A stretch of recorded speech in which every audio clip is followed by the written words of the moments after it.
Welcome to Cozy Classic Story Hour on 90.3 WMSC Upper Montclair, where my friends and I read you some classic tales to curl up to. Please note that the views expressed in these stories are not the views of myself or WMSC. Tonight's stories are The Golden Bird, Briar-Rose, Fundevogel, and The Queen Bee, all by the Brothers Grimm. Now grab a blanket, get comfortable, and let's begin.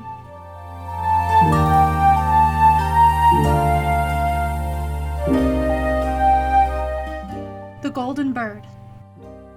In the olden time, there was a king who had behind his palace a beautiful garden in which there was a tree that bore golden apples.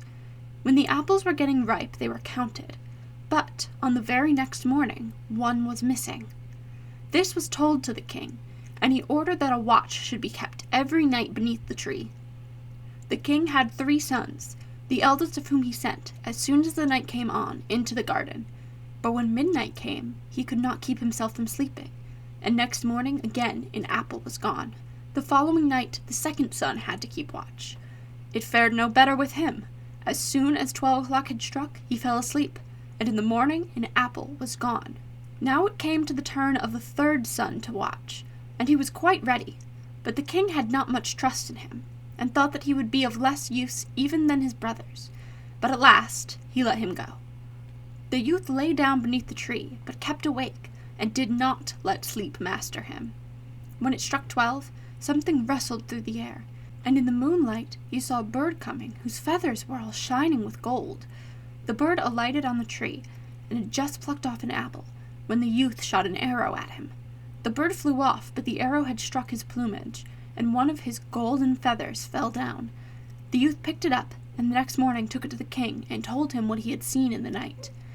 The king called his council together, and everyone declared that a feather like this was worth more than the whole kingdom. "If the feather is so precious," declared the king, "one alone will not do for me. I must and will have the whole bird." The eldest son set out. He trusted to his cleverness, and thought that he would easily find the golden bird. When he had gone some distance, he saw a fox sitting at the edge of a wood, so he cocked his gun and took aim at him. The fox cried, "Do not shoot me, and in return I will give you some good counsel. You are on the way to the Golden Bird, and this evening you will come to a village in which stand 2 inns opposite to one another. One of them is lighted up brightly, and all goes on merrily within, but do not go into it. Go rather into the other, even though it seems a bad one." "How can such a silly beast give wise advice?"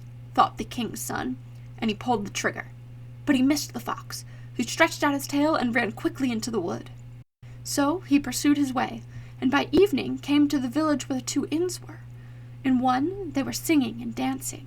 The other had a poor, miserable look. "I should be a fool indeed," he thought, "if I were to go into the shabby tavern and pass by the good one." So he went into the cheerful one, lived there in riot and revel, and forgot the bird and his father and all good counsels. When some time had passed, and the eldest son for month after month did not come back home, the second set out, wishing to find the golden bird. The fox met him as he had met the eldest, and gave him the good advice of which he took no heed. He came to the 2 inns, and his brother was standing at the window of the one from which came music, and called out to him. He could not resist, but went inside and lived only for pleasure. Again some time passed, and then the king's youngest son wanted to set off and try his luck, but his father would not allow it. "It is of no use," said he. "He will find the golden bird less than his brothers, and if a mishap were to befall him, he knows not how to help himself. He is a little wanting at the best."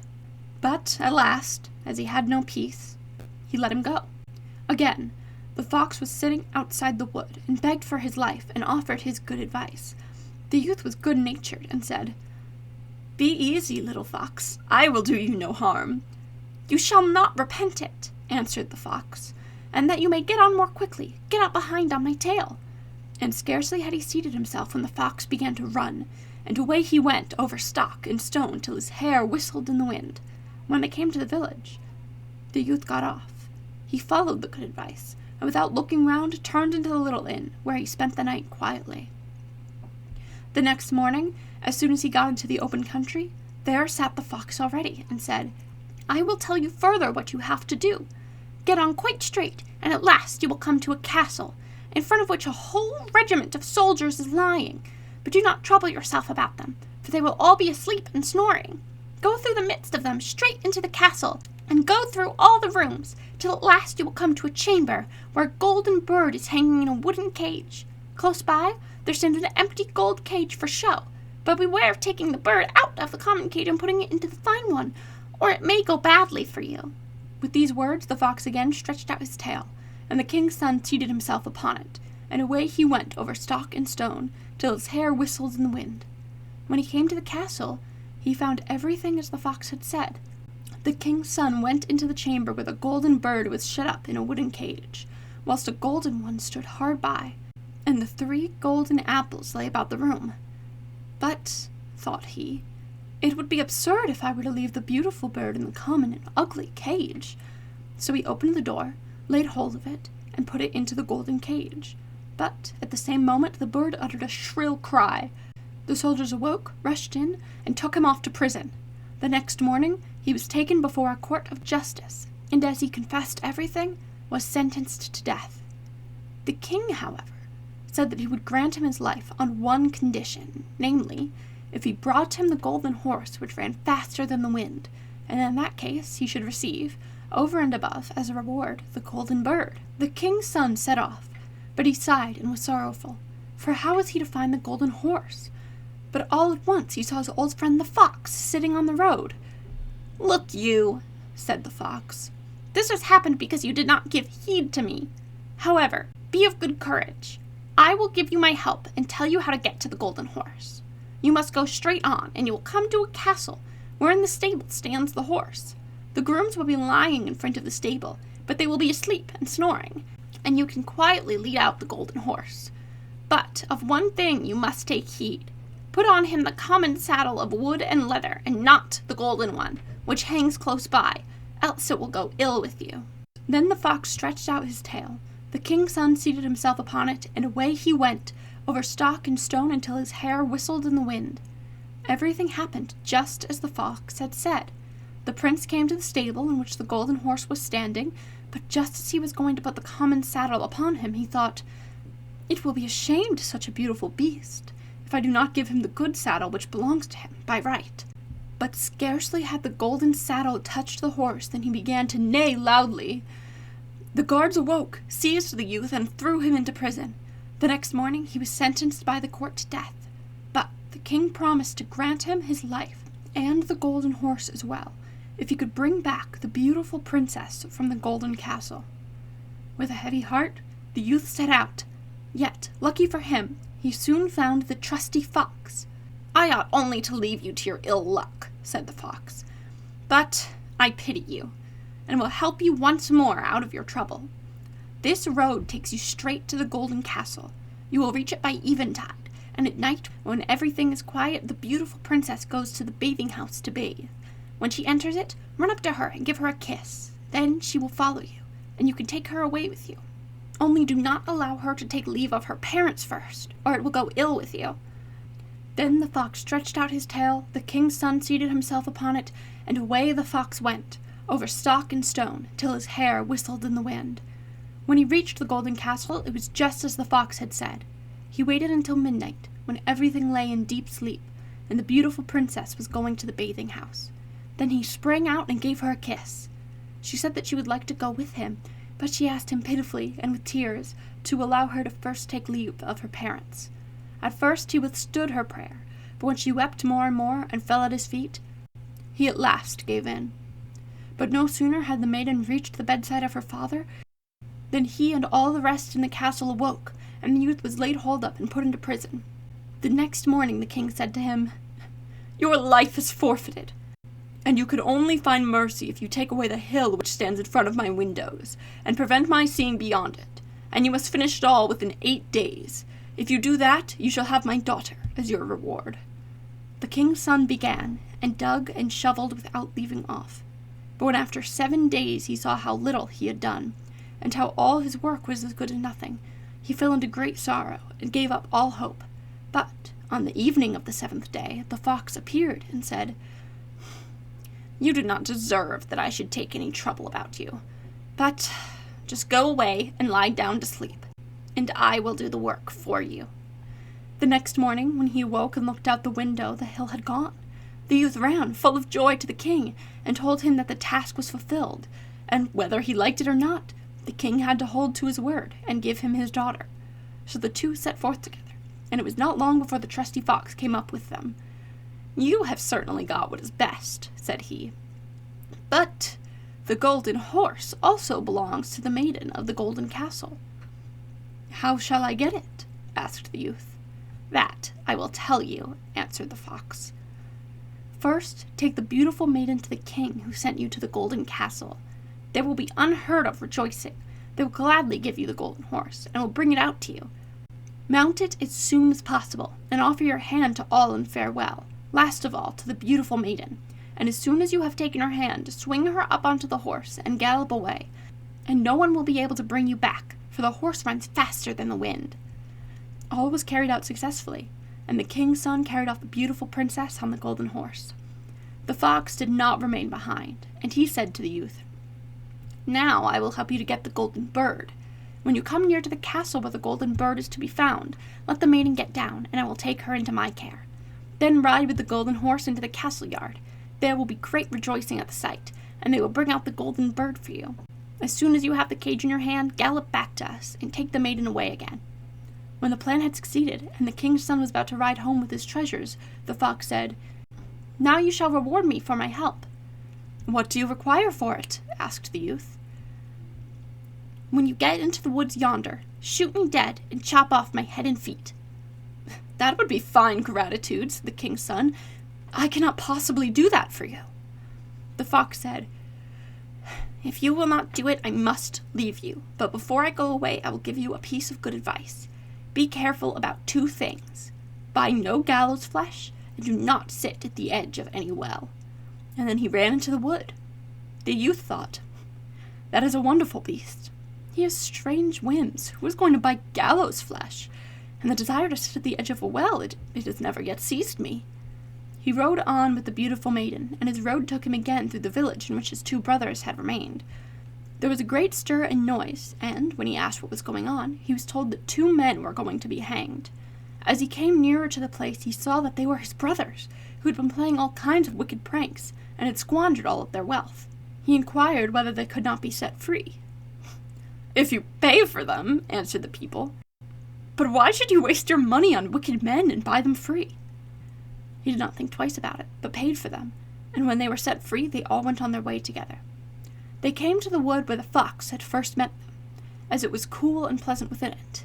The 2 brothers said, "Let us rest a little by the well, and eat and drink."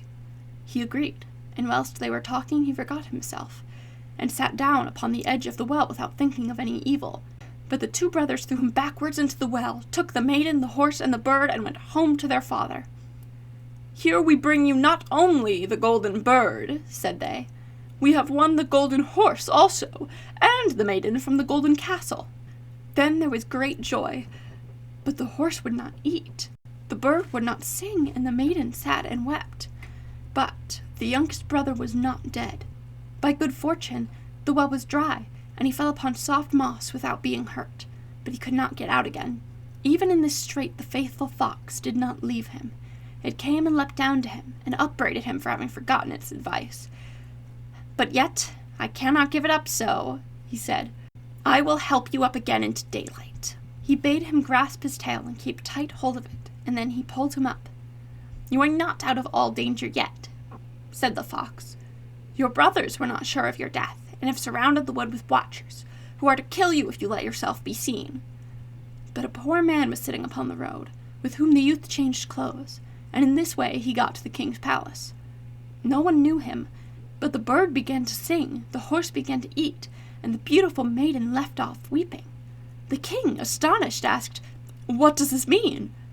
Then the maiden said, "I do not know, but I've been so sorrowful, and now I am so happy. I feel as if my true bridegroom had come." She told him all that had happened, although the other brothers had threatened her with death if she were to betray everything. The king commanded that all people who were in his castle should be brought before him, and amongst them came the youth in his ragged clothes. But the maiden knew him at once and fell upon his neck. The wicked brothers were seized and put to death, but he was married to the beautiful maiden and declared heir to the king. But how did it fare with the poor fox? Long afterwards, the king's son was once again walking the wood, when the fox met him and said, "You have everything now that you can wish for, but there is never an end to my misery, and yet it is in your power to free me." And again he asked him with tears to shoot him dead and chop off his head and feet. So he did it, and scarcely was it done when the fox was changed into a man, and was no other than the brother of the beautiful princess, who at last was freed from the magic charm which had been laid upon him, and now nothing more was wanting to their happiness, as long as they lived. The end.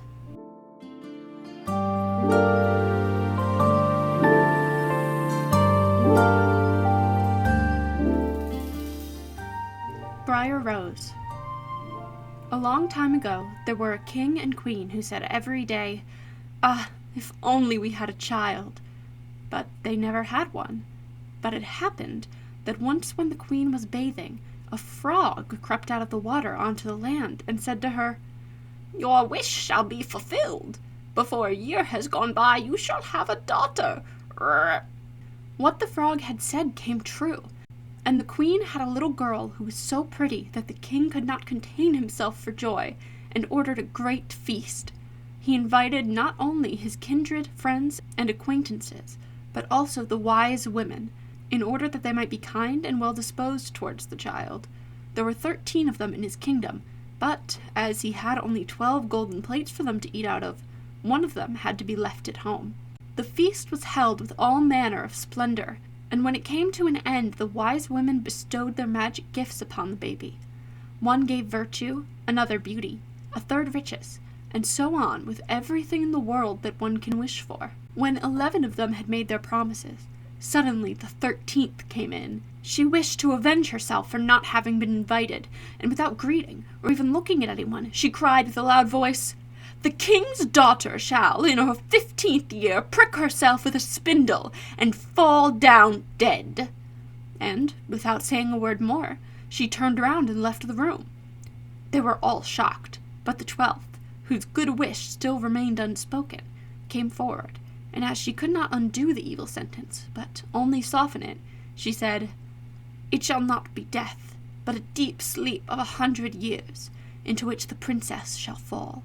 The king, who would fain keep his dear child from the misfortune, gave orders that every spindle in the whole kingdom should be burnt. Meanwhile, the gifts of the wise women were plenteously fulfilled on the young girl, for she was so beautiful, modest, good-natured, and wise that everyone who saw her was bound to love her. It happened on the very day when she was 15 years old. The king and queen were not at home, and the maiden was left in the palace quite alone.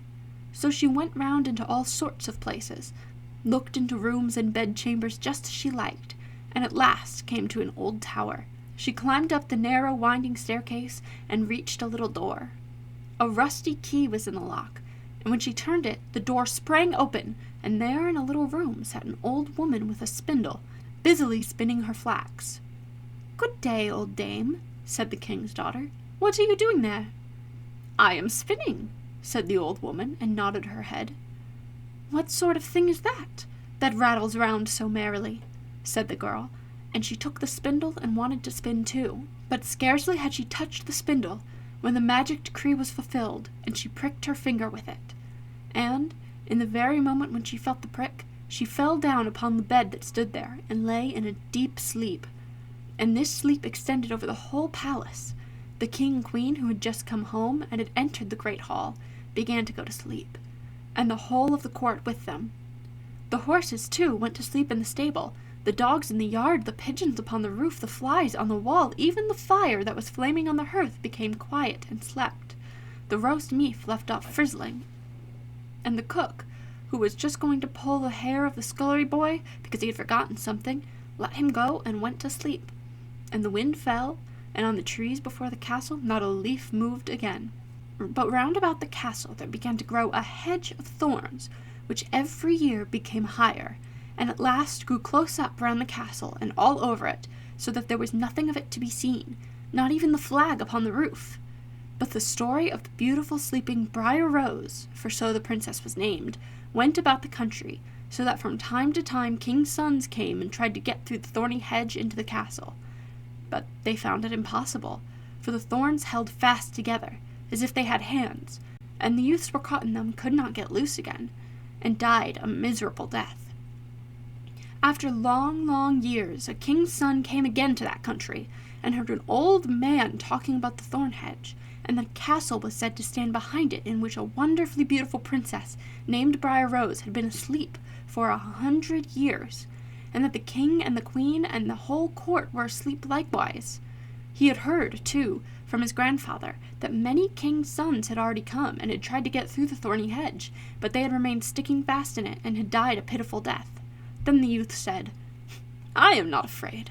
I will go and see the beautiful Briar-Rose." The good old man might dissuade him as he would, he did not listen to his words. But by this time the 100 years had just passed, and the day had come when Briar-Rose was to awake again. When the king's son came near to the thorn hedge, it was nothing but large and beautiful flowers, which parted from each other of their own accord, and let him pass unhurt. Then they closed again behind him, like a hedge. In the castle yard he saw the horses and the spotted hounds lying asleep. On the roof sat the pigeons with their heads under their wings. And when he entered the house, the flies were asleep upon the wall. The cook in the kitchen was still holding out his hand to seize the boy, and the maid was sitting by the black hen which she was going to pluck. He went on farther, and in the great hall he saw the whole of the court lying asleep, and up by the throne lay the king and queen. Then he went on still farther, and all was so quiet that a breath could be heard, and at last he came to the tower and opened the door into the little room where Briar-Rose was sleeping. There she lay, so beautiful that he could not turn his eyes away, and he stooped down and gave her a kiss. But as soon as he kissed her, Briar-Rose opened her eyes and awoke, and looked at him quite sweetly. Then they went down together, and the king awoke, and the queen, and the whole court, and looked at each other in great astonishment. And the horses in the courtyard stood up and shook themselves, the hounds jumped up and wagged their tails, the pigeons upon the roof pulled out their heads from under their wings, looked round, and flew into the open country. The flies on the wall crept again, the fire in the kitchen burned up and flickered and cooked the meat, the joint began to turn and frizzle again, and the cook gave the boy such a box on the ear that he screamed, and the maid plucked the fowl ready for the spit. And then the marriage of the king's son with Briar-Rose was celebrated with all splendor, and they lived contented to the end of their days. The end.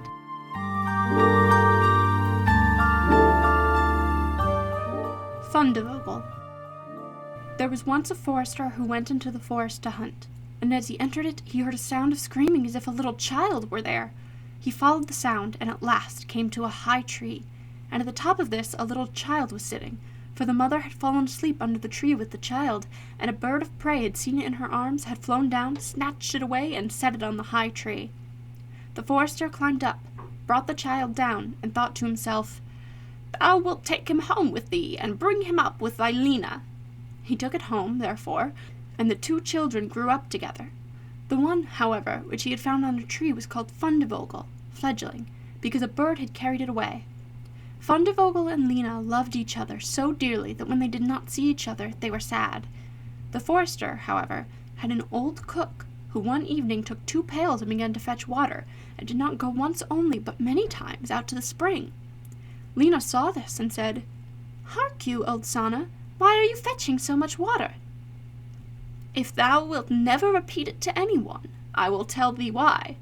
So Lena said no, she would never repeat it to anyone. And then the cook said, "Early tomorrow morning, when the forester is out hunting, I will heat the water, and when it is boiling in the kettle, I will throw in Fundevogel and will boil him in it." Betimes next morning the forester got up and went out hunting, and when he was gone the children were still in bed. Then said Lena to Fundevogel, "If thou wilt never leave me, I too will never leave thee." Fundevogel said, Neither now nor ever will I leave thee." Then said Lena, "Then I will tell thee. Last night old Sanna carried so many buckets of water into the house that I asked her why she was doing that, and she said that if I would promise not to tell anyone, she would tell me, and I said I would be sure not to tell anyone, and she said that early tomorrow morning when father was out hunting she would set the kettle full of water, throw thee into it, and boil thee. But we will get up quickly, dress ourselves, and go away together." The 2 children therefore got up, dressed themselves quickly. When the water in the kettle was boiling, the cook went into the bedroom to fetch Fundevogel and throw him into it. But when she came in and went to the beds, both the children were gone. Then she was terribly alarmed, and she said to herself, "What shall I say now when the forester comes home and sees that the children are gone? They must be followed instantly to get them back again." Then the cook sent 3 servants after them, who were to run and overtake the children. The children, however, were sitting outside the forest, and when they saw from afar the 3 servants running, Lena said to Fundevogel, "Never leave me, and I will never leave thee." Fundevogel said, "Neither now nor ever." Then said Lena, "Do thou become a rose tree, and I the rose upon it."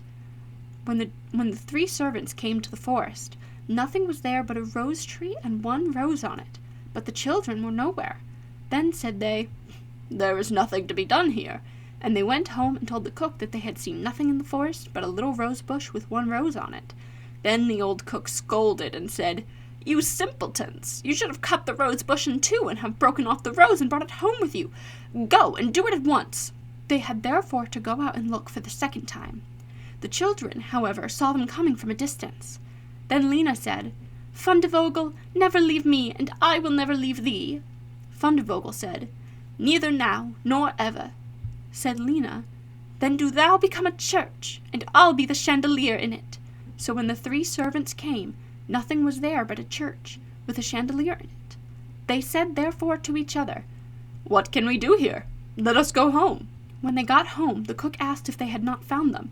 So they said no, they had found nothing but a church, and that there was a chandelier in it. And the cook scolded them and said, "You fools! Why did you not pull the church to pieces and bring the chandelier home with you?" And now the old cook herself got on her legs and went with the 3 servants in pursuit of the children. The children, however, saw from afar that the 3 servants were coming, and the cook waddling after them. Then said Lena, "Fundevogel, never leave me, and I will never leave thee." Then said Fundevogel, "Neither now nor ever." The cook, however, came up to them, and when she saw the pond she lay down by it, and was about to drink it up. But the duck swam quickly to her, seized her head in its beak, and drew her into the water, and there the old witch had to drown. Then the children went home together, and were heartily delighted, and if they are not dead, they are living still. The end.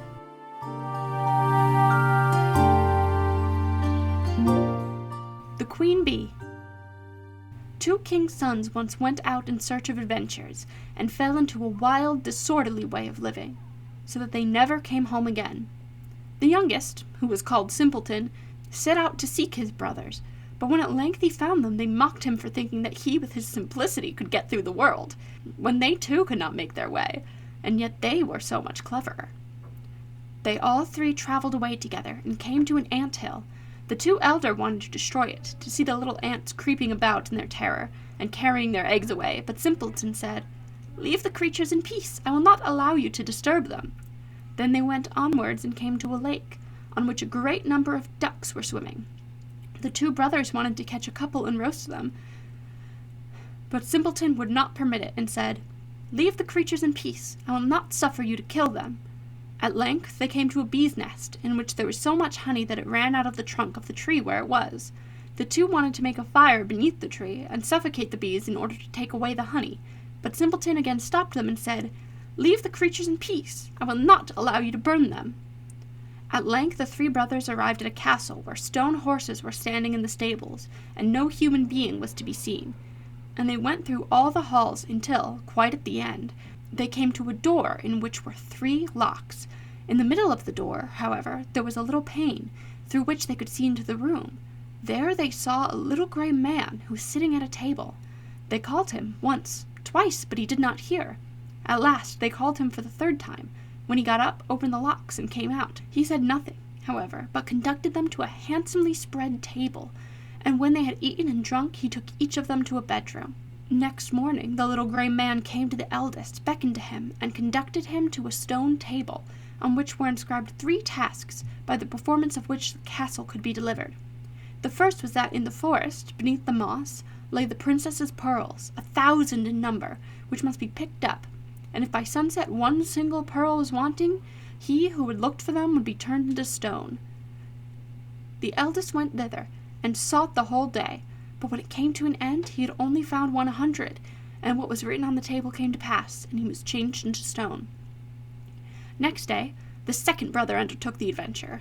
It did not, however, fare much better with him than with the eldest. He did not find more than 200 pearls, and was changed to stone. At last, the turn came to Simpleton also, who sought in the moss. It was, however, so hard to find the pearls, and he got on so slowly, that he seated himself on a stone and wept. And while he was thus sitting, the king of the ants, whose life he had once saved, came with 5,000 ants, and before long the little creatures had got all the pearls together, and laid them in a heap. The second task, however, was to fetch out of the lake the key of the king's daughter's bedchamber. When Simpleton came to the lake, the ducks which he had saved swam up to him, dived down, and brought the key out of the water. But the third task was the most difficult. From amongst the 3 sleeping daughters of the king was the youngest and dearest to be sought out. They, however, resembled each other exactly, and were only to be distinguished by their having eaten different sweetmeats before they fell asleep, the eldest a bit of sugar, the second a little syrup, and the youngest a spoonful of honey. Then the queen of the bees, which Simpleton had protected from the fire, came and tasted the lips of all 3, and at last she remained sitting on the mouth which had eaten honey, and thus the king's son recognized the right princess. Then the enchantment was at an end, everything was released from sleep, and those who had been turned to stone received once more their natural forms. Simpleton married the youngest and sweetest princess, and after her father's death became king, and his 2 brothers received the 2 other sisters. The end.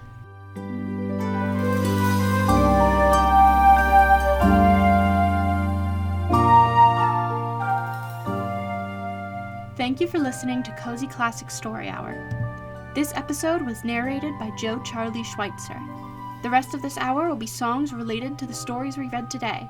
Next week, you can tune in to hear the first 2 chapters of Sherlock Holmes' first adventure, A Study in Scarlet. Sleep well, and good night.